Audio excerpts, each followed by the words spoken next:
1, 2, 5. Teresa, 3.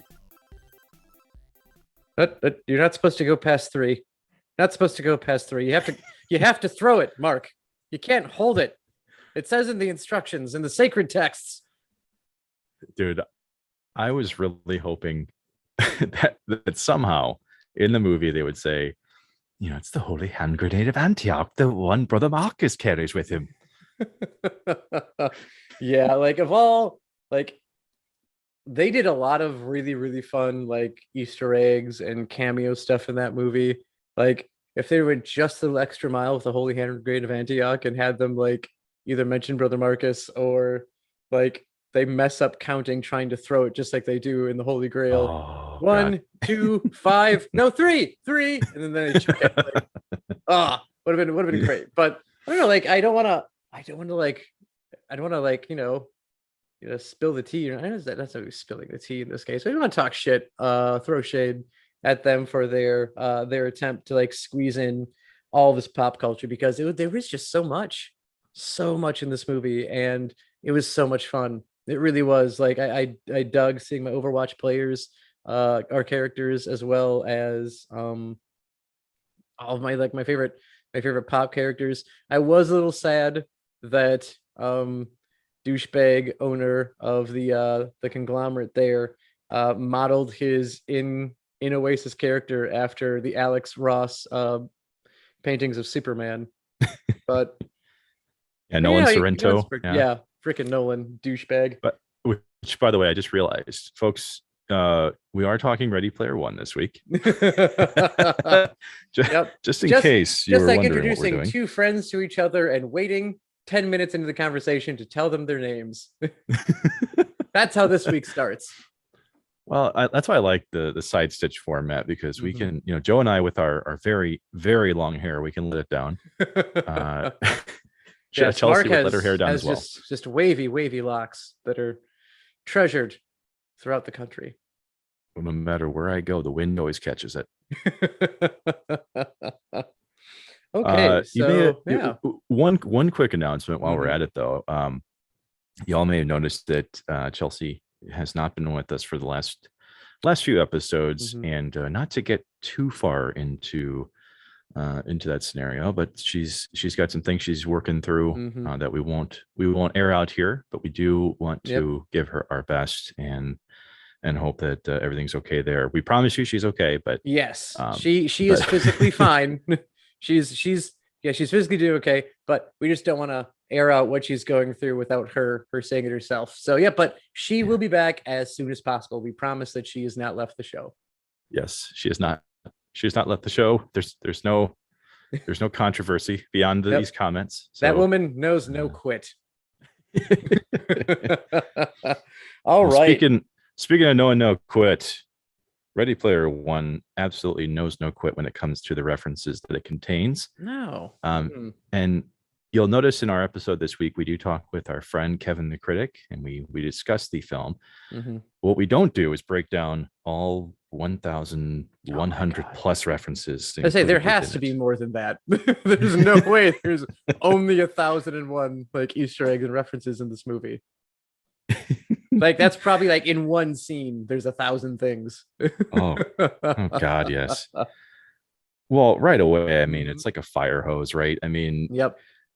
If you weren't even, let's just say if nerddom wasn't a thing, right? And we're just talking about pure content. I mean, when Wade Watts, the main character, starts talking about just what's going on in the Oasis, right? Immediately you see Minecraft, you see Batman scaling Mount Everest. Yep.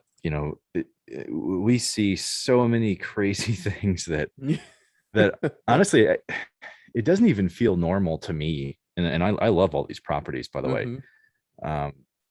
Seeing that it's almost too much. There's just so much going on. It's like a pop culture seizure. It is. And kudos to the people who actually, decided to slow this thing down to watch it frame by frame and really analyze to see everything that's in there. As much as we do love research and we like to really dig deep, we're not those guys. We haven't slowed down and look at every Easter egg in here because um when we thought RPGs were overwhelming, ooh. No. Um so I think today what we're gonna really dive into in this side stitch is just some of our favorite side stitches, some of our favorite references and Easter eggs that we noticed, as well as where we think the world will actually be in 2050. What will Ohio look like? And I was just there, and they're only, to my knowledge, stacking their RVs and trailer homes too tall currently. Mm. Just two, one on top of the other. Not quite Ready Player One yet. So we've got time before the high fructose corn syrup wars start. And those shortages, it's Oh, unbelievable. yeah. But all right. Yeah. Families torn apart. So like Mark mentioned, like right away, like you're hit with like just introducing the Oasis, and you can see that like there's a Minecraft world and all this other stuff going on. You can completely customize your character like really anything you want it to look like, whether it be a pop culture thing or your own original idea. Anything is possible is what they're trying to get to with the Oasis.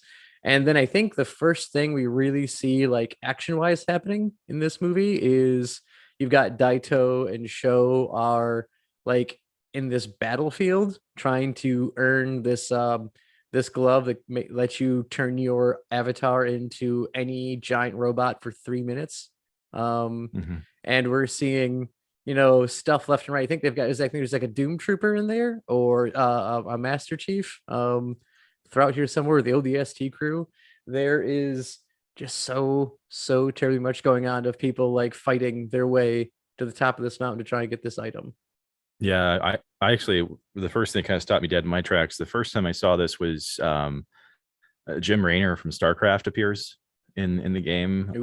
Jim Raynor was like one of the main characters in early StarCraft. Actually, now that I think about it, looking at the outfit that Wade's uncle is wearing, it's actually kind of a cross between Jim Raynor and Tychus Finley, who is the like one of the main characters in StarCraft 2.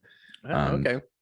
Their suits look very similar, and who knows, maybe it's just the avatar that Wade's uncle picked. Like he looks very Jim Raynor-ish. So but I mean, the video game references you knew were going to happen just because, well, for one, in the game or in the book and the movie itself, like crucial plot points are built around like Halliday's love of the Atari 2600, and then just pretty much a nerdgasm of video games proceed after that point. So yeah, that like Deathmatch Planet, just oozing with video game references and all kinds of fun stuff. Yep. And then you get to Halliday's funeral, and it's definitely Spock's coffin from from Wrath of Khan. So yeah, that was great. every little thing, just when you think that things are over, like they're not. What they think what Duke Nukem is even in that first scene. He's shooting at I think at D, right? I believe so. Yeah. It was fairly early on. Which for me, like just enjoying a movie, it was actually surprising how much of it like I recognized, of course, but I just wasn't looking for anything, like I wasn't trying to pick out stuff. So like the first time I saw it, they mentioned things, like they mentioned Minecraft specifically, we talked about, and so like you see something, you go, oh, okay, yep, I know that. But for as much stuff as I recognized, there was just as much things that I didn't even really notice until viewing 5, viewing 10. I've watched this movie quite a few times, so like there's a ton of it that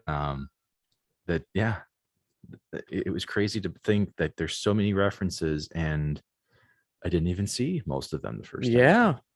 The only one where like, because like I never think I ever like really got close to like you said, like on viewing 10 and like, oh, I think I've got a good chunk of these now. And The only thing that I think I got anywhere close to was definitely this small scene of them going after the first key, where you see like just all the cars lining up, and you have the plethora of all of the AOI vehicles, but then all the other like fun vehicle references you get in here. You've got the Mach 1 from Speed Racer. You've got the Formula One car from Pole Position. Of course, they're driving the DeLorean with, for some reason, Kit's sensor bar is in the front of it. Yeah. We don't know why it's there, but we're happy it's there. We've got the A-Team van is there, Christine. The old haunted car is there. You see Ryu walking around at this point in time. Mad Max's Ford Falcon is in here as well for fans of that series, as well as the Adam West Batmobile. Yeah. The Firefly, the Serenity, she shows up multiple different times within the movie. Even Eagle 5 from Spaceballs shows up. Oh my gosh, I missed Eagle 5. in H's garage. Yeah, Eagle 5's in H's garage. So the next time you watch it, just check it out. It's in there. Like it's sitting right in the back behind behind Iron Giant. Yeah. Yep. And H, by the way, rocking out Bigfoot, the old monster truck in that opening race. Yeah. Which is pretty great. And then of course you've got the Akira motorcycle for that Artemis is sporting in that race. There's just so much stuff. I think in that one scene. And what you've got the T-Rex from Jurassic Park, obviously there. A Spielberg must. You had to throw that in. Which, oddly enough, Spielberg actually said that he didn't want his references to be center stage for this movie. Yep. Like he fought it, actually. He said, no, I don't want this thing to be just about me. And then oddly enough, through licensing like disputes and issues, no matter how hard he fought it, they still ended up using Iron Giant. Well, I mean, you had to. Iron Giant's just too good to leave out of that. Oh well, yeah. And then Iron Giant turning into a Terminator 2 reference at the end was fantastic as well. So it was awesome. Obviously these are very recognizable references, though. Were there any references that you saw that maybe other people just would not get? I don't know if people wouldn't get them, because again, it's pop culture based, so there's a lot in here. I mean, looking at H's garage alone, you've got stuff from Buck Rogers, Battlestar Galactica. I would say like the most obscure thing, or is another anime reference with the swordfish from Cowboy Bebop.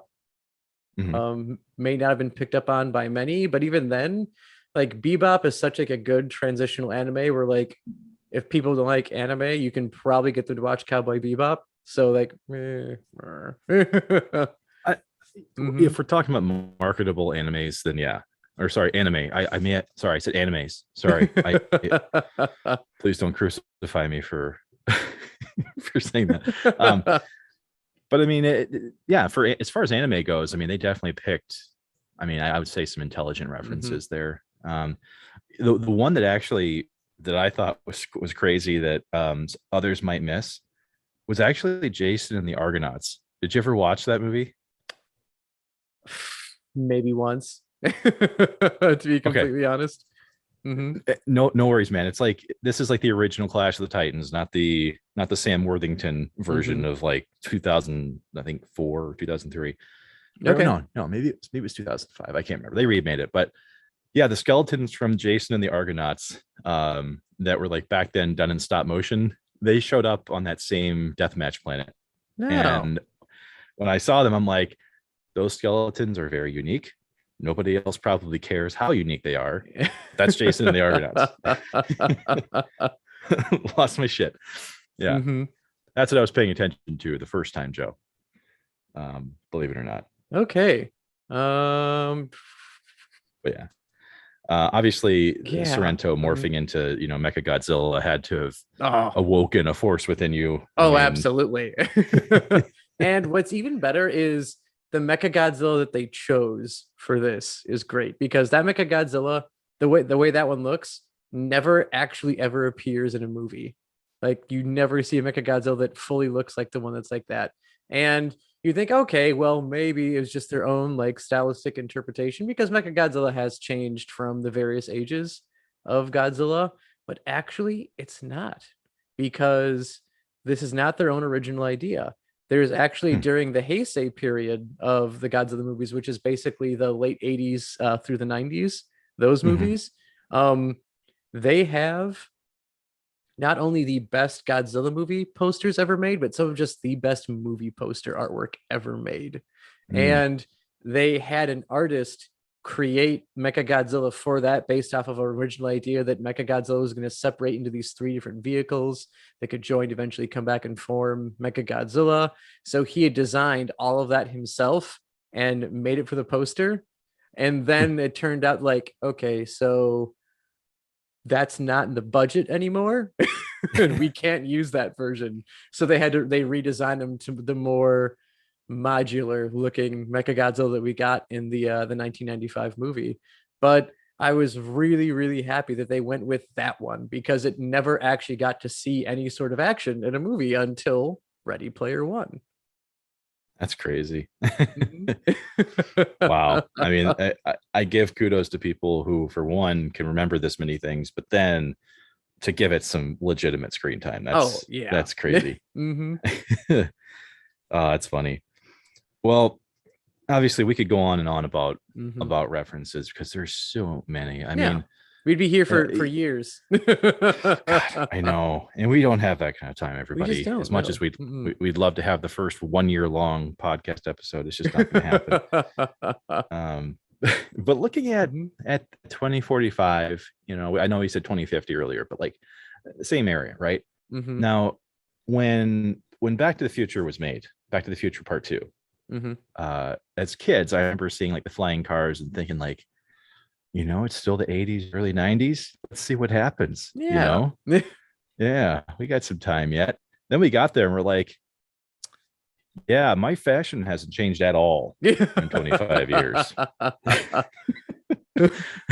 let alone the things I'm eating, the things I'm drinking. The cars we're driving are still modeled after stuff we were driving then. So it's like, wow, what's really likely to happen here? And since we're only about 23, if we round up to 2050, about 26 years, 27, whatever, my math's off, 29 years. Joe, what do you think, Joe, is likely to happen? Because we talk about this in a future episode as well, but I mean, what do we think is likely to happen in 2045 compared to now? Well, I would like to say flying cars, but we've been pitching those sons of bitches for decades and we still don't have them. Hell, we had to cheat to make a hoverboard work. Yeah, because what? In 2015, Lexus announced hey, here's a hoverboard, but it requires superconductor magnets, and it only works on a park that they built that could actually repel the magnets. And oh my god, I'm like, yep, you made it. However, it's not what we thought. So by 2050, something I'm hoping that we have. I'm saying, what? I would like an actual immersive VR experience. So something Oasis not necessarily to the point where you can feel everything going on, because seriously, that's a terrible idea. Why would you want that? If you get shot, why do you want to feel like you got shot? I mean, Joe, I'm not going to kink shame here. That's what you're into. I mean, have at it. Yeah, I guess teach that out. If you definitely want to feel the choking, then by all means. Oh man. Well, I think with how technology progresses, right? We were talking earlier this season about VR and augmented reality as it applies to Pokemon Go, and how the original technologies actually were founded fairly, early in the mid 1900s. as far as trajectory goes and how long it took to actually break into commercialized, or commercially available products. There we go. That's the word I'm looking There we for. go. Yeah, commercially available. It took the better part of almost like 50, 55 years, right? Until we got something meaningful there. So obviously the timeline doesn't extend that far as technology gets better. And now, now VR is, you can tie it up to your cell phone. You can plug it into a PlayStation or an Xbox, not sponsors. But I still don't see it being, I don't know. Unless something ridiculous changes in the next 30 years here. With the pandemic, unless the pandemic reached levels where, I mean, we're legitimately like faced with something that could turn you into a zombie, or, heaven forbid, someone who likes pineapple on pizza. I mean, that's the only time I could see this getting to the point where we're relying on something that much for an entertainment source. Oh yeah. And like, I don't know, like, because like, obviously like Ready Player One is not the only thing to do this, like virtually reality login and you're in this whole immersive other world. Other properties are in as well. I think what a notable anime that was really hot for a while but then quickly became annoying was Sword Art Online. But that was definitely a case where if you died in the game, you died in real life. But that also was not an original pitch, believe it or not, for the video game. But I don't know, I think we'll have something like that where you can log in, lay down, and like you get some sort of like, I don't know, like not necessarily like Matrix plugin style to your head, but something that can read like a thought wave, so you can move in the world without actually having to move your body. So that that's too much. Well, But Total Recall already planted that seed. Yeah, I mean, the idea's been there for so long. it has, right? So I just think if people actually wanted it, we would have probably had it by now.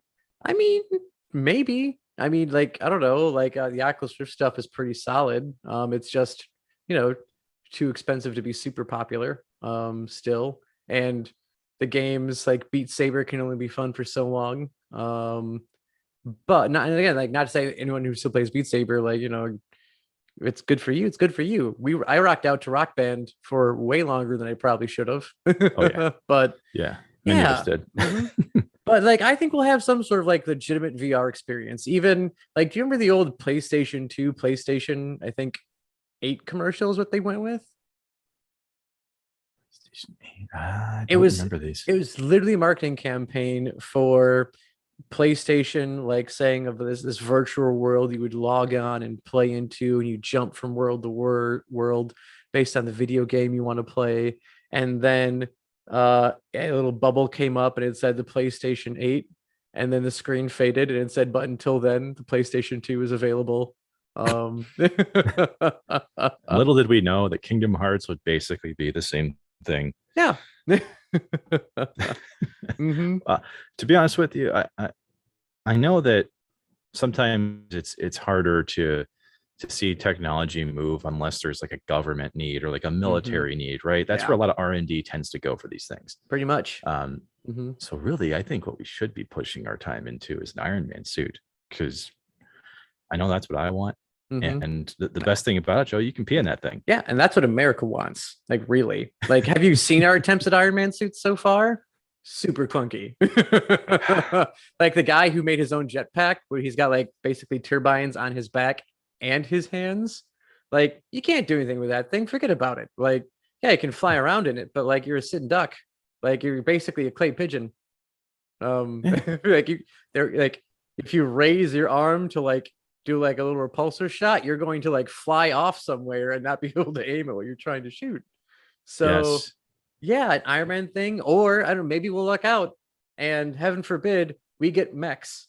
We get giant robots that actually do something. Because I mean, do you remember it was, I mean, pre-pandemic times where they advertised like America versus Japan, like robot fight?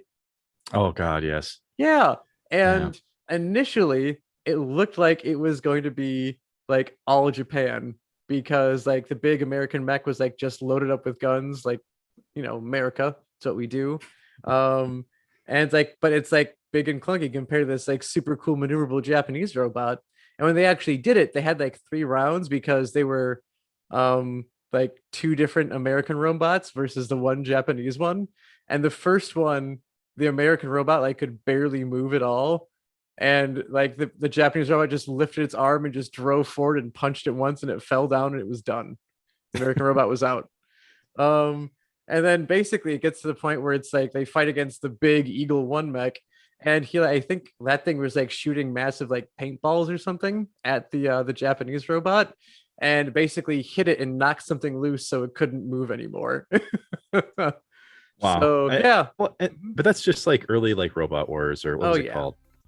Is that what the TV show was called? Oh yeah. Well, there was Robot Wars.